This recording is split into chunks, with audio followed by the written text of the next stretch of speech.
महाराज, एक साधक ने प्रश्न पूछा है कि ये आश्रम व्यवस्था क्या है, और यह भी साधक ने प्रश्न पूछा है कि आप एक अल्पकालीन संन्यास शिविर शुरू करना चाह रहे हैं। आखिर यह क्या है और इस शिविर में क्यों आना चाहिए, इसके क्या फायदे हैं, कृपया स्पष्ट करिए। साधक ने जो प्रश्न पूछा है कि ये आश्रम व्यवस्था क्या है,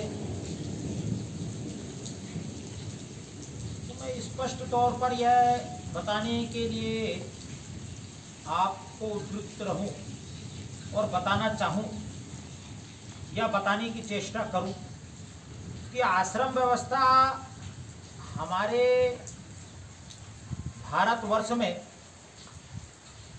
जो जीवन पद्धति का विकास हुआ, ये कहते हुए मुझे बड़ा गर्व होता है कि पूरी दुनिया के अंदर भारत में जीवन क्रम के संबंध में जो विचार किया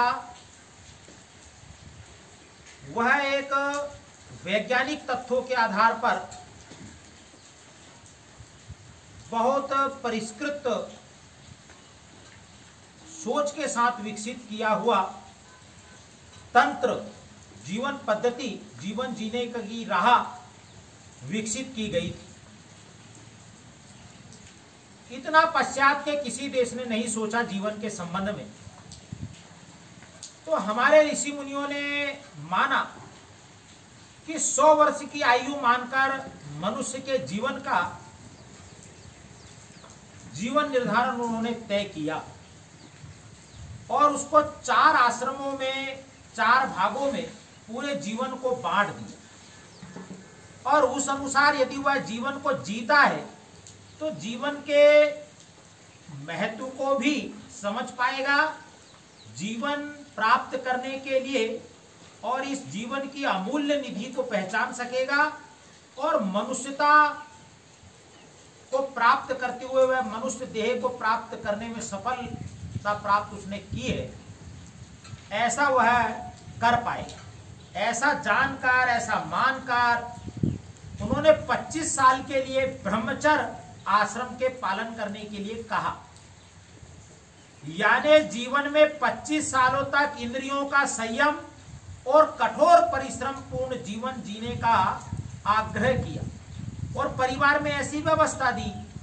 अभी परिवार के अंदर रहकर, माता पिता के साथ रहकर वह बालक कठोर परिश्रम नहीं कर सकता, तो लगभग 12 वर्ष की अवस्था में उसे दूर दराज जंगलों में, आश्रमों में और शिक्षा प्राप्त करने के लिए गुरु के सानिध्य में भेज दिया करते। तो ध्यान में आता है कि वह कठोर वहां परिश्रम करता, लकड़ियां लेने के लिए जंगल में जाता, शास्त्रों को पढ़ता, विविध कलाओं को सीखता, भूमि पर शयन करता, माँ बाप को छोड़ करके रहता, सारे नियम और विधि विधान से अपनी दिनचर्या का पालन करता और 25 साल तक इंद्रिय संयम कर ब्रह्मचर्य व्रत का कठोरता से पालन करता गुरु के सानिध्य में। अब ब्रह्मचर्य व्रत का जो व्यक्ति पालन करेगा 25 सालों तक, वह जीवन में सभी प्रकार की सफलताओं को प्राप्त करेगा। जिसने जीवन में ब्रह्मचर्य व्रत का पालन किया वही सच्चे मायने में ग्रस्त जीवन का आनंद ले सकता है। यह बात हमको स्पष्ट तौर पर ज्ञात थी और इसलिए हमने 25 साल तक ब्रह्मचर्य व्रत को दिए।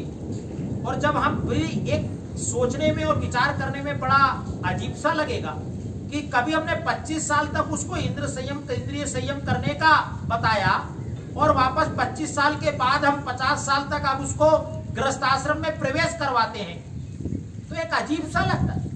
लेकिन वास्तव में हम जानेंगे उसकी तह में जाकर तो पाएंगे कि जो ब्रह्मचर्य व्रत के पालन का जिसने निष्ठा पूर्वक पालन किया है वही सच्चे ग्रस्त का आनंद ले सकता है, वही सच्चा ग्रस्त हो सकता है।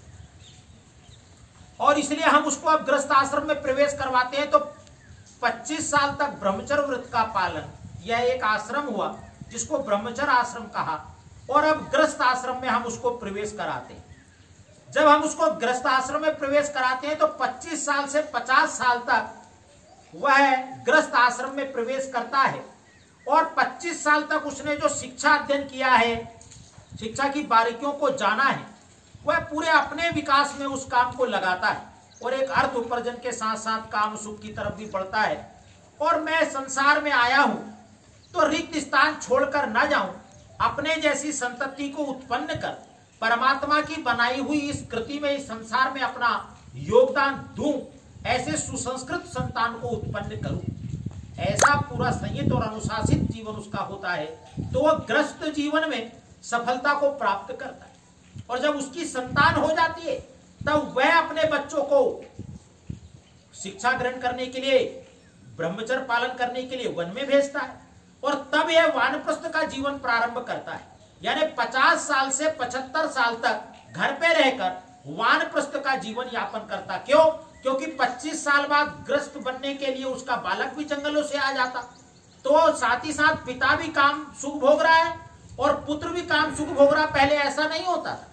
अब पुत्र विवाह के योग हो गया है, पुत्र आश्रम व्यवस्था ब्रह्मचर्य व्रत का पालन कर कर आश्रम से आ गया, अब उसको हमको ग्रस्त में प्रवेश करवाना है, तो पिता वानप्रस्थ की ओर अभ्यास करने लगता है और वो वानप्रस्थी हो जाता है। और जब इसका पुत्र वन में शिक्षा ग्रहण करने के लिए जाने के लिए उद्ग्रत होता है, तब ये पिता संन्यास ग्रहण करता है, यानी जंगलों की ओर चला जाता है। और वही संन्यास में गया हुए व्यक्ति को जब ये बालक 25 साल तक पढ़ने के लिए जंगल में जाते तो एक अनुभवी जीवन उनको मिलता था, तपा तपाया जीवन मिलता था। उस वृद्ध अवस्था में चेहरे पर झुर्रियां पड़ी रहती थी, लेकिन एक अनुभव का तेज होता था। उसके जीवन की कसौटी पर खड़ा हुआ वो जीवन जंगल में जब संन्यास के रूप में उन ब्रह्मचारियों को मिलता तो वह जीवन के कड़वे, सच्चे और ऐसे निचोड़ अनुभव को प्राप्त कर सकते थे। वह गुरु और शिष्य की परंपरा का उदय होता है। आज के जैसे एक ही पांठेरे पर गुरु खड़े और शिष्य खड़े, ऐसा नहीं। तो हम पाते थे ये हमारे 4 आश्रम, पहला ब्रह्मचर्य आश्रम, दूसरा गृहस्थ आश्रम, तीसरा वानप्रस्थ आश्रम और चौथा संन्यास आश्रम। अभी कुछ कालांतर में ये सब रचनाएं और व्यवस्था विघटित हुई है। जीवन का सच्चा हम सुख लेना चाहते हैं तो 25-30 साल के बाद भी हम देखते हैं ग्रस्त में वो प्रवेश करते हैं, तब भी उनकी वासनाएं समाप्त नहीं होती, नाना प्रकार के उपद्रव करते। 40-40, 50-50, 55-55, 60 की उम्र में लोग करते दिखते हैं। उसका कारण है कि वो मानसिक रूप से बीमार हो और इसी कारण से 25 साल तक उन्होंने कोई साधनाएं नहीं की। और 25 साल का जो युवा है हम देखते हैं उससे कम काम लिया जाता है। अरे जब सूर्य ज्यादा उदय को होता है तो अधिक प्रकाश और किरण लिए होता है, अस्ताचल को जाता है तो उसका प्रकाश कम होता है। अब जितने लोग बुजुर्ग होते जा रहे हैं उतना ज्यादा काम करते, बच्चों से कोई काम ही नहीं लेते। जबकि 25 साल तक कठोर परिश्रम करने का समय होता था। आज हम अपने बच्चों को हॉस्टलों में, स्कूलों में, कॉलेजों में कंप्यूटर दे दिए, टीवी दे दिए, मोबाइल दे दिए, एसी लगा दिए, उनसे हम कम काम ले रहे। उनसे कम काम लेंगे तो उनका पूर्ण विकास नहीं हो पाएगा। 25 साल तक वो फिर ऐसे ही आंदोलन करेंगे, पत्थर बरसाएंगे, ये सब काम वो करेंगे क्योंकि उनके पास अधिक काम ही नहीं है। और इसलिए जब बुजुर्ग अवस्था में आज हम देख रहे हैं लोग ज्यादा काम कर रहे हैं और युवा अवस्था 25 साल तक काम करने की है तो हॉस्टलों में सो रहे हैं, आराम कर रहे हैं। ये एक अलग तंत्र देखा, समय की काल चक्र का परिवर्तन। और इसलिए हमने अल्पकालीन संन्यास शिविर की व्यवस्था बनाने का ऐसा एक प्रयास किया है यहाँ की व्यवस्था ने। तो अल्पकालीन संन्यास शिविर के अंदर में यही बात है कि संन्यास क्या है। अब सीधे 75 के बाद 100 साल तक कोई संन्यास तो लेने वाला नहीं, क्योंकि 75 साल तक हम देखते हैं जीवन की क्या स्थिति हो जाती है। ना आश्रमों की व्यवस्था रही है तो 25 साल तक वहां कठोर जीवन का कोई अनुभव नहीं है। तो जीवन में जिन्होंने अर्थ कमा लिया, सुख वैभव संपदा देख ली और 25 साल तक भी जो संन्यास जीवन का अनुभव करना चाहते हैं, उसके बाद भी संन्यास जीवन होता क्या है, परम शांति क्या है, आत्मा क्या है, सच्चा सुख क्या है, क्या हम किसी एक खेल की विधा में पारंगत है, क्या हमने किसी एक शास्त्र का पूर्ण अध्ययन किया है, क्या हमने भूमि पर कभी शयन किया है, क्या हमने निश्चित समय पर कभी भोजन किया है, क्या हमने स्नान करने के बाद में कभी ध्यान किया है। ये ध्यान क्या है, आत्मा क्या है, मनुष्य का देह क्यों प्राप्त होता है, मृत्यु के बाद क्या होता है और संन्यास जीवन का आनंद क्या है। ऐसे आनंद को प्राप्त करने के लिए हम अल्पकालीन संन्यास शिविर और यहाँ माधव को विज्ञान अनुसंधान केंद्र में प्रारंभ कर रहे हैं। 2100 रुपए उसका प्रतिदिन का शुल्क है। शुल्क देने वाले सन्यासी शिविर में आने वाले सन्यासी कार्यकर्ता के रूप में जो आ रहे हैं उनके ऊपर ही उसका व्यय किया जाए, उसके भोजन पर, उसके अल्पाहार पर, उसकी सुख सुविधाओं पर उसका राशि का व्यय किया जाएगा। 2100 रुपए प्रतिदिन के उसके शुल्क की व्यवस्था रहेगी। जो इसका रजिस्ट्रेशन करवाना चाहते हैं वो हमारे माधव गो विज्ञान अनुसंधान केंद्र के वेबसाइट पर या और अन्य संपर्कित कार्यकर्ताओं के नंबरों पर हमसे संपर्क कर सकता है और अल्पकालीन संन्यास शिविर का आनंद लेकर अपने जीवन को सफलता के सोपानों पर विकसित भी कर सकता है, आनंद भी ले सकता है। ऐसे अल्पकालीन संन्यास शिविर का अनुभव प्राप्त करने आप अवश्य आए। ऐसे मनोरम प्राकृतिक वातावरण में निश्चित ही और हम अपने आत्म तत्व को जानने में यह शिविर हमारे लिए सार्थक होगा। साधक ने पूछा था यह आश्रम व्यवस्था क्या है। मैंने यह जीवन के और वैज्ञानिक पहलुओं को हमने छुआ था। ऋषि मुनियों ने उन्होंने जीवन की ऐसी वैज्ञानिकतम रचना दी थी 100 साल की अवस्था मानकर, वह बताने का भी प्रयास किया और हमारे स्थान पर अल्पकालीन संन्यास शिविर का यह प्रयोग हम जो प्रारंभ कर रहे हैं उसमें आप सहभागी हो।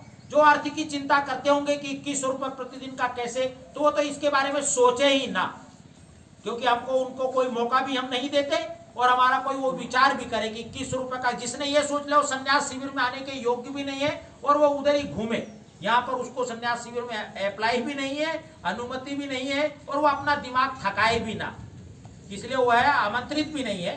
जो 2100 रुपए देकर बिन निरय प्रश्न की आ सकता हो, जिसके मन में कोई शंका ना हो, प्रश्न हो, उनका मैं उत्तर दे सकता हूं, लेकिन शंका लेकर के ना आए। और 2100 रुपए उसका शुल्क होगा, उसकी राशि उस पर ही व्यय की जाएगी, उसी के ऊपर सुख सुविधाओं पर व्यय की जाएगी और ऐसा शुल्क लेकर उसको अल्पकालीन संन्यास शिविर का आनंद लेकर वो अपने जीवन को सार्थक बना सकता है। वंदे विश्व गौ माता।